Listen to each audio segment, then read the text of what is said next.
கமலஹாசன் சொன்னதில் எந்த தவறும் இல்லை. மொழி சர்ச்சை குறித்து அப்பாவு தமிழிலிருந்து வந்ததுதான் கன்னடம் என நடிகர் கமலஹாசன் சொன்ன கருத்து எந்த தவறும் இல்லை என சட்டமன்ற தலைவர் அப்பாவு கூறியுள்ளார். சமஸ்கிருதத்திலிருந்து தான் தமிழ் மொழிகள் வந்துள்ளதாக சொல்லப்படுகிறது.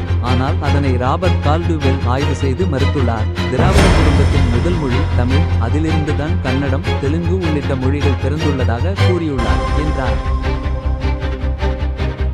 புதுடெல்லியில் 2 சிறுமிகளை டிஜிட்டல் பாலியல் வன்கொடுமை செய்த நபருக்கு 20 ஆண்டுகள் சிறை தண்டனை. புதுடில்லியில் 2021இல் 6 மற்றும் 7 வயதில் 2 சிறுமிகளை டிஜிட்டல் பாலியல் வன்கொடுமை செய்ததற்காக 74 வயது ரிக்ஷா காரருக்கு நீதிமன்றம் 20 ஆண்டுகள் கடுங்காவல் தண்டனை விதித்துள்ளது. பல்வேறு சந்தர்ப்பங்களில் சிறுமிகளை வன்கொடுமை செய்ததாக அரசு தரப்பு தெரிவித்தது. இதை அடுத்து 2 சிறுமிகளுக்கும் தலா 10.5 லட்சம் வழங்கப்பட வேண்டும் என்றும் நீதிமன்றம் தெரிவித்தது.